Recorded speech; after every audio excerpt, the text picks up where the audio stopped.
In this video, I'm going to share with you 4 option trading strategies you can use in the SPY or the SP 500, ticker symbol SPY. These 4 strategies are all ones that I've used that can consistently put cash into your pocket every week, month, and year. Let's get started. Before I get into these 4 option trading strategies, exactly what is SPY or the S&P 500? When you trade in SPY, you're buying or trading in a piece of the 500 largest companies in the US. Because of that, trading in SPY is a nice way to be trading in a very diversified portfolio. It lets you trade one ticker symbol and be extremely diversified. One of the nice things about trading in SPY is that its options are very liquid. It's a highly traded ETF, so you won't have any problem getting in and out of your positions as long as the options are not way out of the money. Although these 4 option trading strategies I'm about to share with you are all ones that I've used, trading against the S&P 500 is just a very small portion of my overall option portfolio. You see, I also like to trade in individual stocks because of the advantages that gives to me. But this video is all about trading in SPY. So here are the 4 option trading strategies that I've used that you might consider using if you want to generate consistent option trading cash flow against one ETF, SPY. Before I get to our first strategy, I just want to share with you that the strategies I'm going to share in this video, they're not ones that can only be used in SPY. You can use them on any of the ETFs, including QQQ, IWM, and DIA. But SPY is one of the most liquid stocks when it comes to options,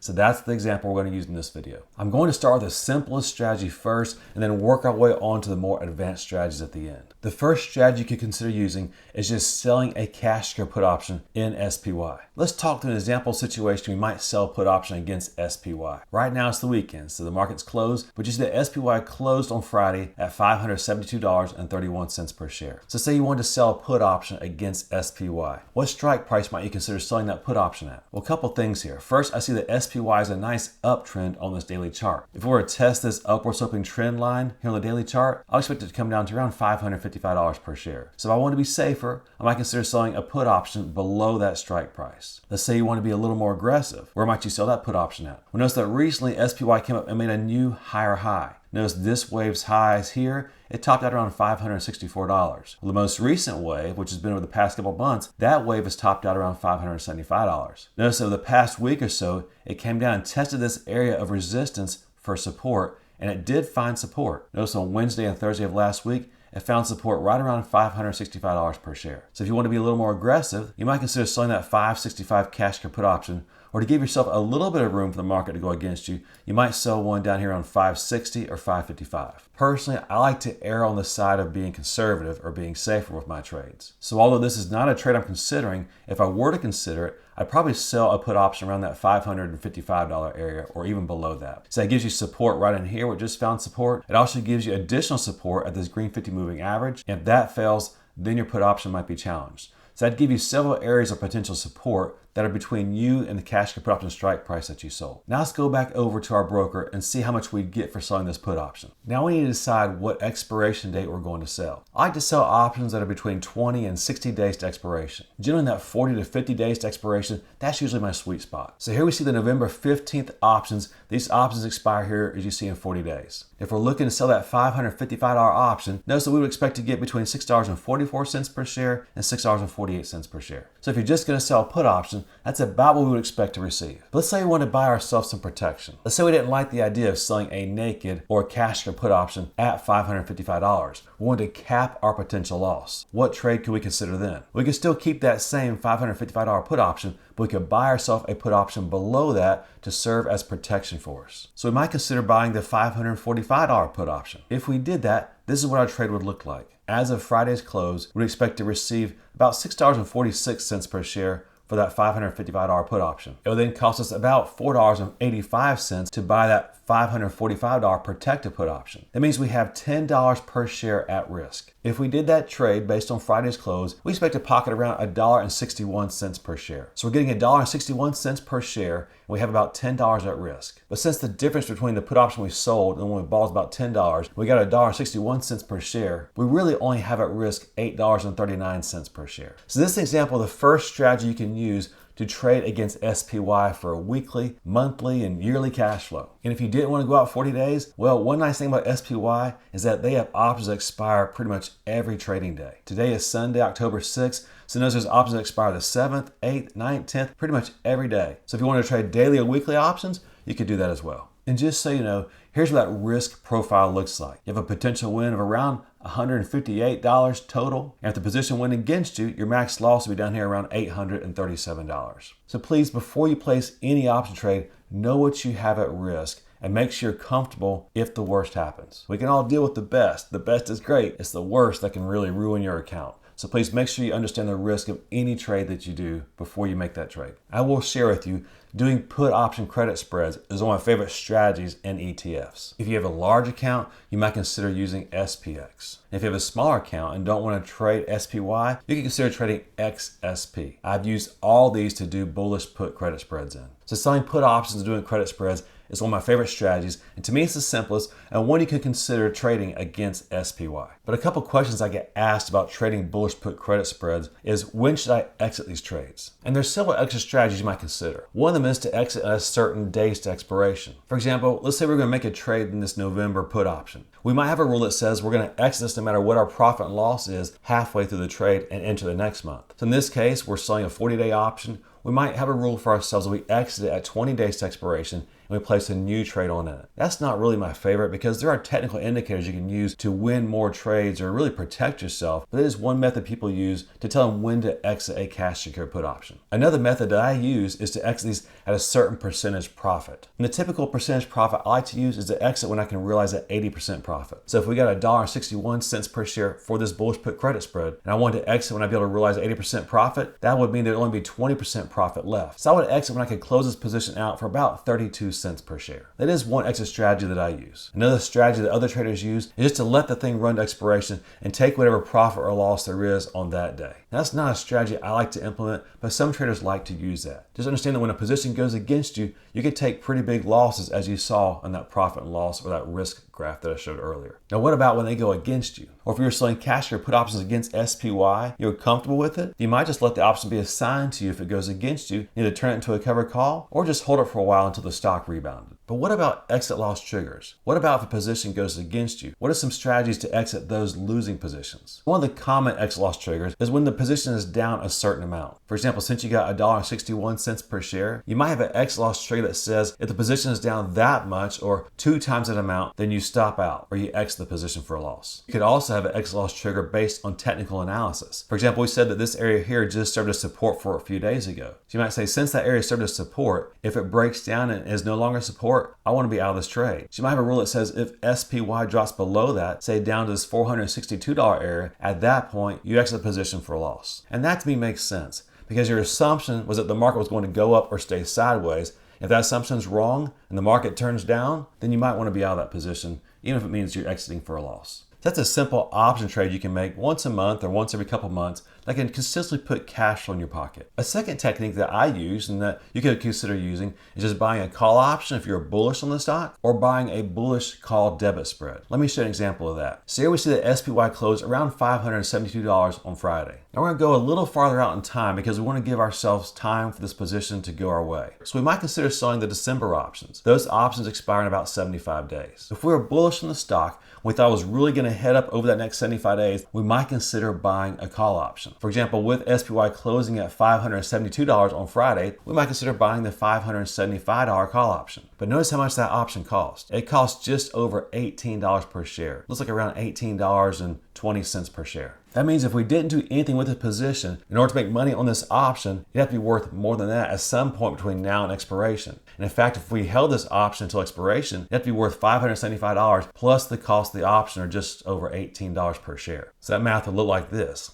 $575 plus $18.20 per share would mean that SPY would have to be over $593 per share just to break even if we stayed in this and held it to expiration. So how could we put the odds a little better in our favor of winning on this trade? Well, we could still buy the same call option. We might consider selling a call option at a strike price higher than the one that we bought. So if we bought that $575 call option, we might consider selling the $580 call option. And as you see here, our broker's saying we would expect that would cost us around $3.15 per share. Now we've greatly improved the odds of us winning this trade. We don't have time decay eating away the value of this option as bad as if we just bought that call option all by itself. The important thing if you're going to buy a call option or do a bullish call debit spread is that you want the market to move in your direction and you want it to move pretty fast. So in my opinion, you should only consider this strategy if you're pretty good at technical analysis. So when might I do a bullish call debit spread? Well, now I've drawn this trend line for you that SPY has kind of realized over the past several months. And although it appears to have found support around $565 over the past week, in order to do a bullish call debit spread, I would really like to have seen it come down here,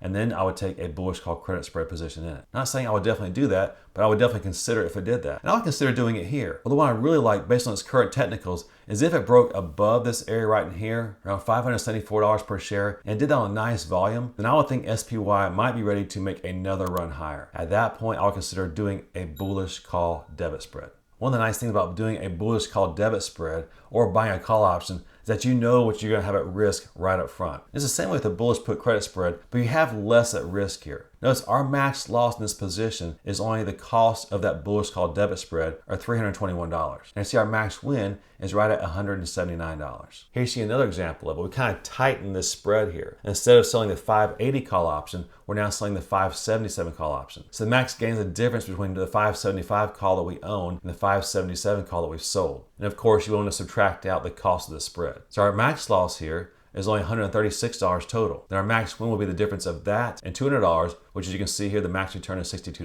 So this is a way to trade an SPY if you're bullish on the stock. Just remember, you want to give yourself enough time in the expiration of these options for the position to move in your favor. One of the reasons why traders like to buy call options or do bullish call debit spreads is it gives them the opportunity to take a bullish position in SPY for a lot less money than 100 shares would cost. If we switch back to our option trade where we're buying the 575 call and selling the 580 call, notice we'd have at risk about $3.15 per share. If you compare that $3.15 per share to the $572 per share that SPY would cost you, we see why people like trading options instead of buying the stock outright. Another option strategy I'm sure you've heard about are the 0 DTE option trading strategies. And here's how you can use that strategy. So if you're doing 0 DTE, you're buying or selling an option that expires at the end of the day. Although it's the weekend, we're going to act like today is Monday. So how might we do a 0 DTE option SPY? One thing you want to do if you're trading 0 DTE options is there's no need to look at these longer time frame stock charts. You want to look at shorter time frames. So now I'll switch to the 2-minute chart, and you can use the 5-minute, 1 minute, or whatever shorter time frame you like. Let's just look at the 2-minute chart. Let's now fast forward to tomorrow morning. Let's say SPY opened at where it closed at on Friday. It's trading around $572 per share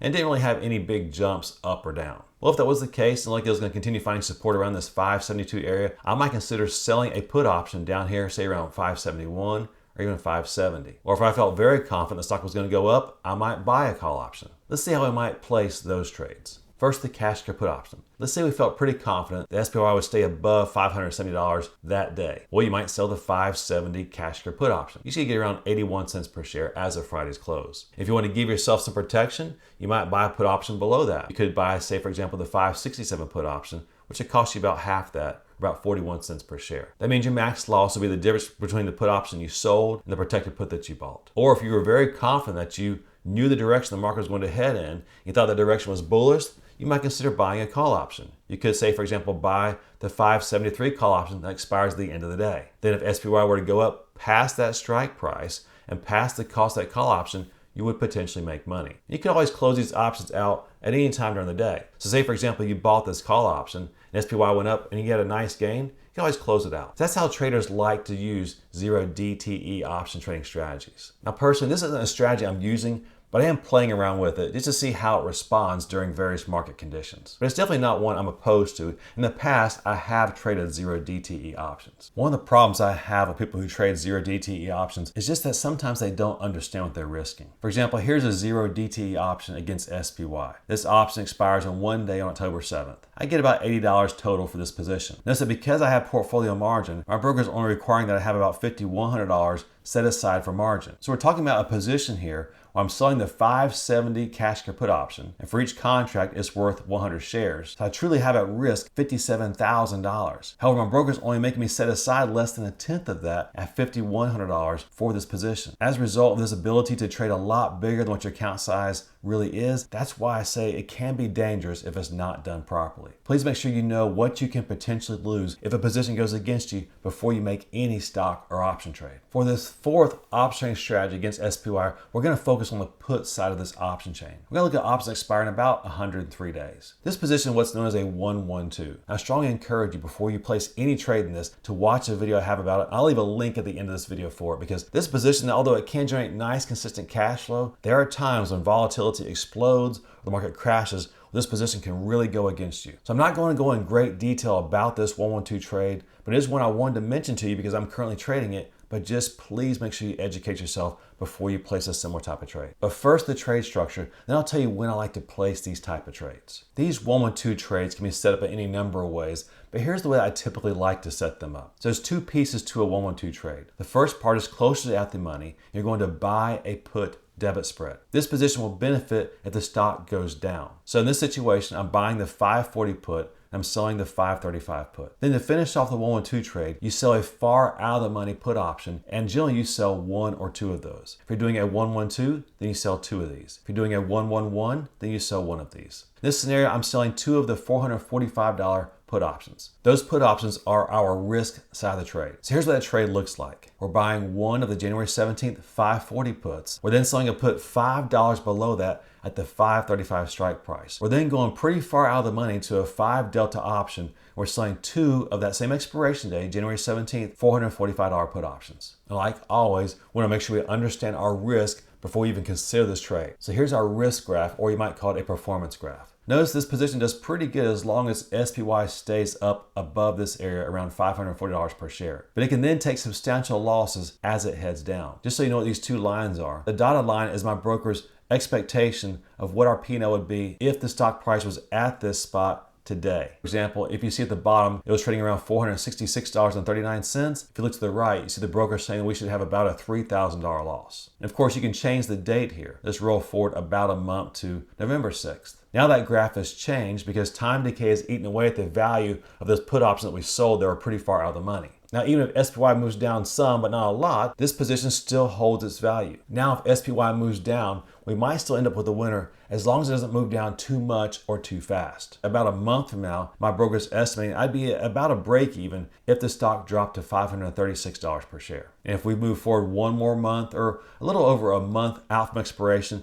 you see the dotted line is getting closer and closer to what the solid white line is. And that solid white line is what the position value would be at any given price here on this graph at expiration. But where it gets into trouble is if the stock moves down really far or if we have an explosion of volatility. So there's really two situations why we consider doing a 112 trade. The first situation is where I do it for cash generation. I just have an exit loss trigger. My exit loss trigger is about 1 or 2 times the credit I receive up front. Depending on how you structure it, these 112 trades can yield you an initial credit. In this position here, we get about $350 for entering this position initially. So I might set an exit loss trigger that if the position is down by the amount of that credit, if it was down $350, I would exit. Or at worst, my exit loss trigger would be 2 times that. Or if this position was down $700, that'd be my exit loss trigger. But another situation we might do a 112 is where you want to accumulate some shares in SPY. The problem might be that the stock is too expensive. Personally, that's how I feel about SPY right now. I feel like the SP 500 is overvalued. And a lot of other traders agree with me. Let's say you want to accumulate some shares, but just not at its current price. We could consider doing a trade like this. So if SPY were to have a big drop in price, then you can buy them at a discount. And in the meantime, you collect some option premium. Notice if we did this trade, we'd be buying SPY for about $127 per share less than where it's currently trading at. Percentage-wise, that's about a 22% discount. Now at that point, I believe that SPY will be trading for about fair value or maybe even slightly undervalued. So this is a strategy you could use if you want to buy some SPY, but you want to buy it when it was at a cheaper price. It's very important before you place any stock or option trade that you thoroughly understand what you have at risk. Never place a trade before you know exactly what you might lose in the worst case scenario. Also know that you won't win every trade. If that's your goal, then trading should not be something you engage in because traders simply do not win every trade. The reality is that trades will go against you, so you have to have that in your mindset. Be willing to accept losses as much as they may hurt. Be willing to accept them, and over time, you'll learn to be a better loser. Being a better loser is a vital aspect of being a long-term successful option trader. Of course, we want to minimize those losses, but losses are a part of the business. All 4 of these strategies are ones that I've used over the years at some point or another. I like them all given the right scenario. If you'd like to get an alert whenever we buy stock or sell options, check out the benefits of becoming a patron down at the link in the description below. One of the trades I mentioned in this video was the 112 option trade. This is a trade that can produce consistent cash flow, but it does have some big vulnerabilities. You want to see what the advantages and disadvantages are of trading the 112 option strategy, please check out the video at the link above and the description below entitled Don't Trade the 112 Option Strategy before you watch this video. Until next time, happy investing, and we'll see you again soon.